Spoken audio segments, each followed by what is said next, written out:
Welcome to another edition of Raisina 2025 Ideas Pod.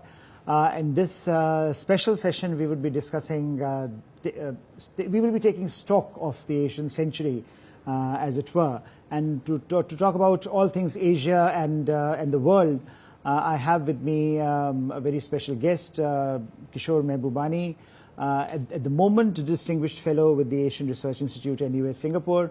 But he's much more than that. He has been a writer, an author, and perhaps one of our singular thinkers on Asia and how the Asian political order, geopolitical order has evolved over the last several decades. So, sir, welcome.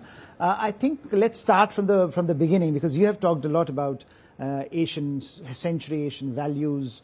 You have been a big exponent of that, proponent of that.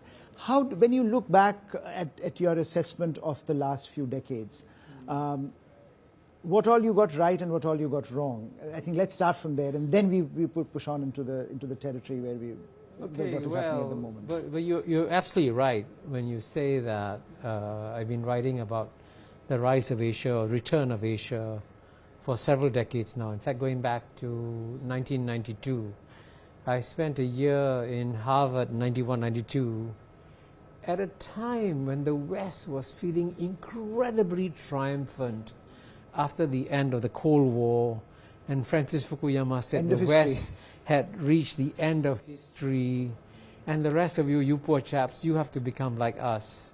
And I remember at a Harvard seminar with a very famous Harvard professor called Professor Stanley Hoffman, and I said this, in 91, 92, that actually the future will be Asian. His face went red. He almost became apoplectic. What do you mean? It's the West. So I think one thing, what is shocking is that the greatest Western minds have not realized two basic points. The first basic point is that for most of human history, especially over the last 2,000 years, China and India always had the largest economies for 1800 out of the last 2,000 years. So the last 200 years have been a major historical aberration, and now you're seeing the natural return of Asia, and it's happening at a dramatic speed. And like one statistic I give, 100 years ago Europe could run the world.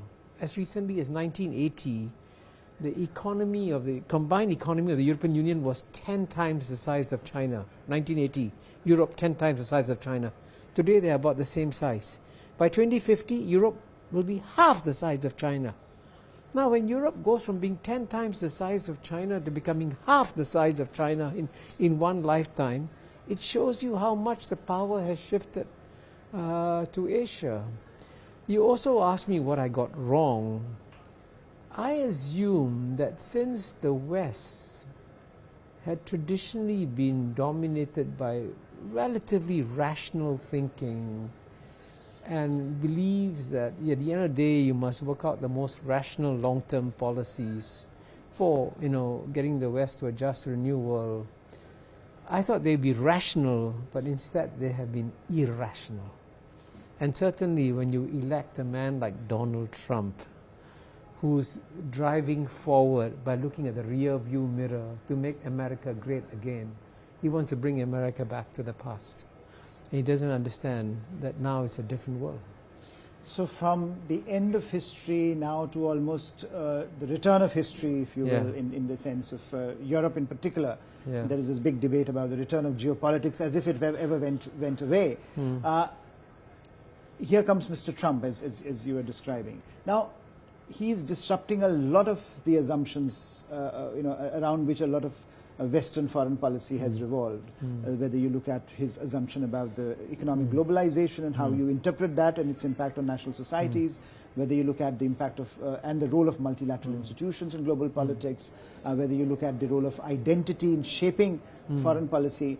How lasting do you think the impact would be? Because you can interpret it in multiple ways, right? You can say that, look, he's an aberration because there is a consensus in American foreign policy around certain core themes. Those assumptions would hold. He will be there for 4 more years, and maybe Trumpism in some form would remain. but the core sort of American identity of foreign policy would be retained. So you would go back to transatlantic solidarity, you would go back to Europe being the primary theater of operations, etc. So are you optimistic along those lines, or do you see a fundamental churn happening insofar as what Mr. Trump represents? I think what you described very well is what I call the consensus among many Western liberals, that essentially we've been running the world very well. Now there comes along this guy whom I think Gideon Rutman called a moron, Donald Trump. Okay, he's a temporary problem, he'll go away, and then we can go back to the good old days of the past. And this is where the liberals get it completely wrong. And the reason they get it completely wrong is that they don't try to understand, forget Trump, who are the people who voted for Trump? Why did the majority of the people vote for Trump? Not once, twice, right? And after a 4-year interval. Because the liberals have let down the peoples of their own society. And you know, the United States is a modern developed country. It's the only modern developed country where life expectancy has come down as an indicator of social problems. And the bottom 50% have not seen any improvement in their standard of living for over 30 years now. And it is this anger of the bottom 50% that the liberals have created an order which benefited them a great deal. They all became rich and wealthy and so on and so forth, partly through the universities and all that, and they ignored the masses. So Trump understood this anger, and Trump is riding this anger. And if the liberals want to go back to the good old days of the past, they first got to ask themselves very honestly, why did we fail our own people? Why did we not recognize that our people were in acute distress? You know, this Nobel laureate Angus Deaton has written a book called Deaths of Despair, which gives tremendous number of statistics of how people are dying from despair. So first, if you really want to address the problem of Trump, forget Trump the individual, focus on the bottom 50%. And by the way, one important fact to add here is that functionally the United States has also become a plutocracy, where most of the wealth is going to top 1%, 0.1%. And you know, and if you have a plutocracy, you know, as I said in a recent Oxford Union debate, it's by definition the opposite of a democracy. So there are some fundamental challenges that the liberals have to deal with if they want to go back to the good old days. So coming back to our part of the world, Asia, Asia Pacific, Indo-Pacific, whatever the term people might want to use, but now the impact of what is happening in the West on this part. And you have written a lot about, as we started this conversation, about the Asian century. Now, the first 25 years of this century have seen dramatic shifts. You know, there have been enormous economic cooperation, economic interdependence, trade flourishing among countries, but also a degree of contestation that you have had, and particularly under Xi Jinping, a more aggressive Chinese foreign policy leading to pushback from various quarters in the region. Now, when you look at the next 75 years, if one can look at in this day and age of massive change and massive churn, what is your assessment that the idea of Asia, how potent that would remain, because you are looking at this region as a center of gravity of global economics first and global politics thereafter? Yeah, let me begin by mentioning a small fact that sort of illustrates the point that the world is psychologically preparing for the Asian century. You know, I came out with a book of open access, free book, with Springer Nature, a German publisher.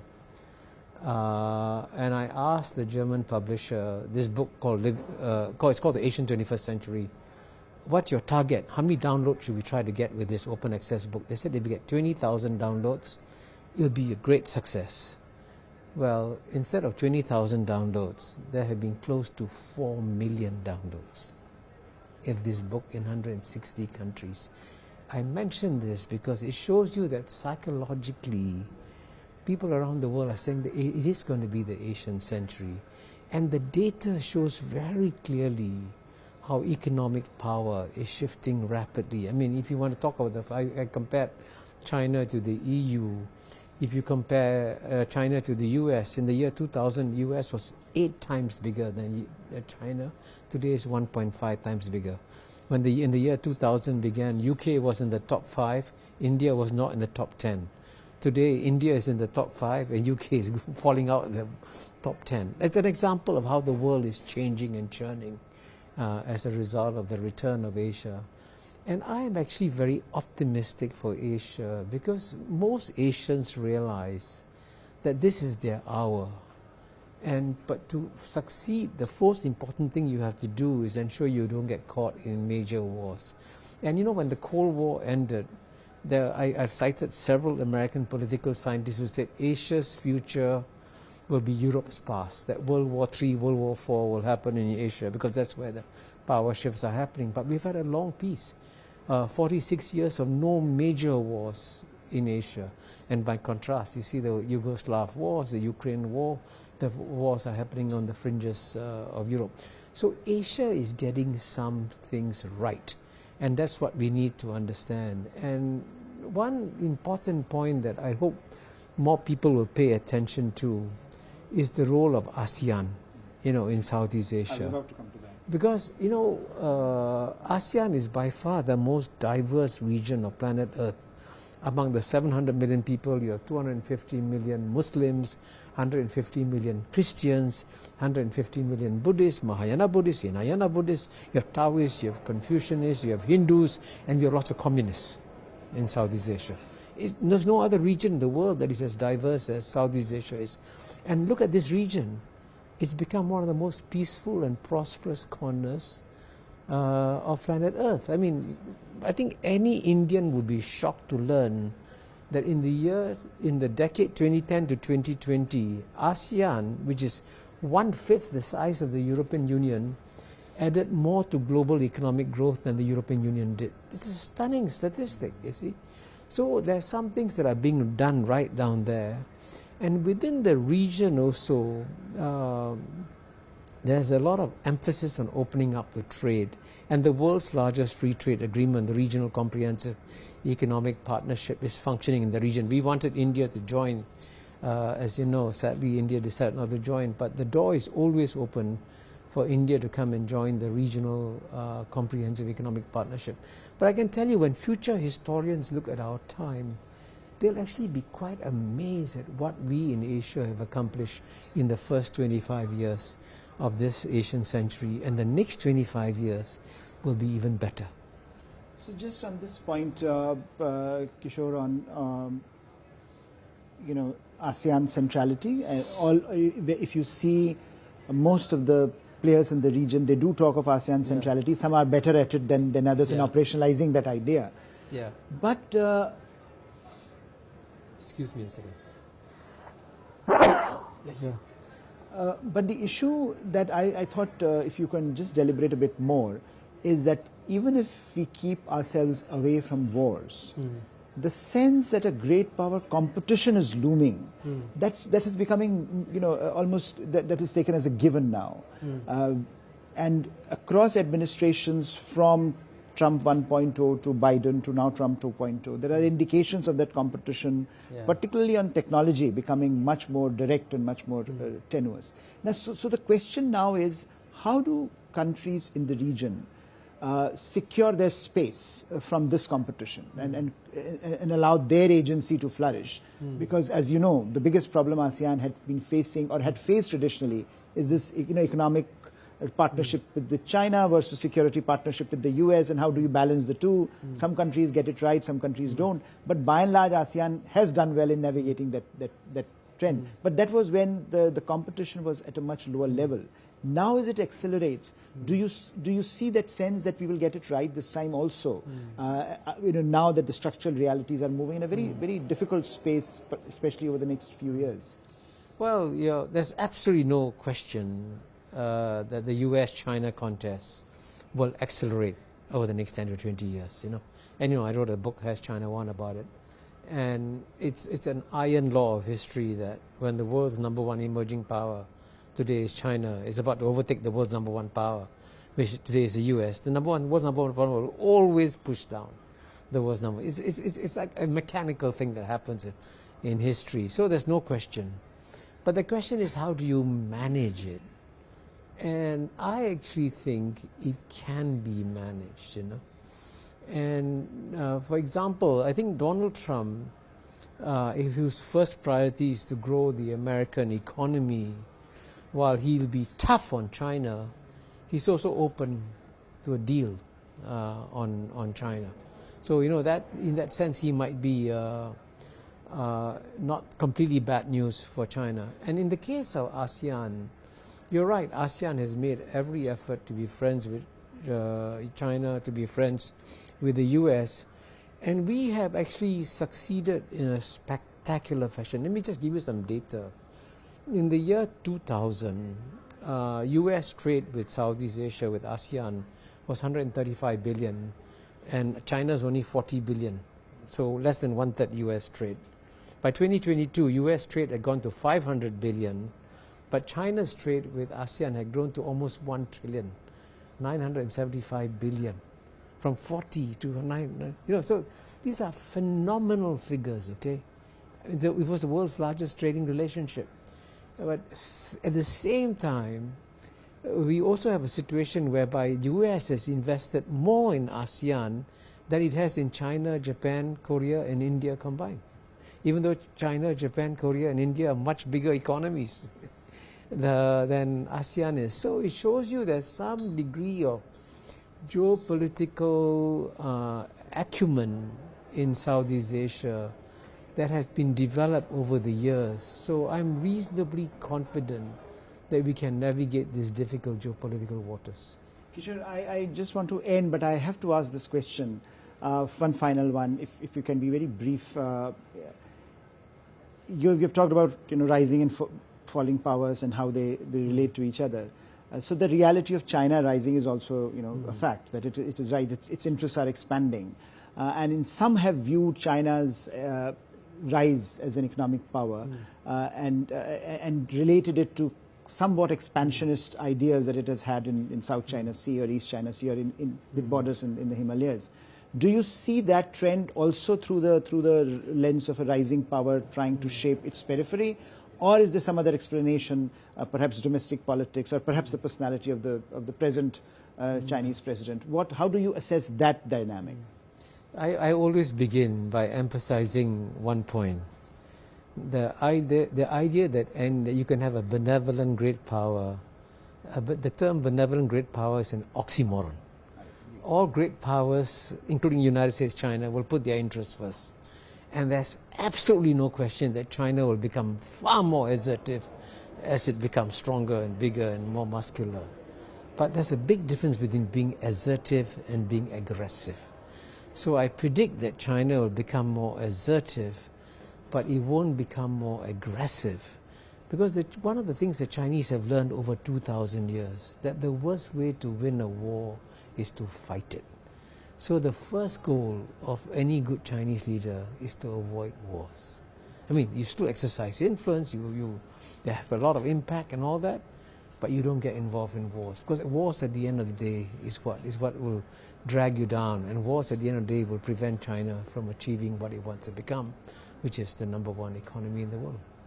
So whether in South China Sea or in Taiwan Strait, you see a more optimistic scenario over the next years? I predict that there will be no wars there. Okay. Thank you so much, Kishore. It was fascinating to talk about Asia, China, Trump administration, and how the world is changing so rapidly. Perhaps also taking stock in the process of how the century is evolving and in which direction. It was a fascinating conversation that covered a lot of track. I hope we had more time, but thank you, Kishore, for joining us this morning. Thank you, Harsh. Thank you very much. It was a great interview.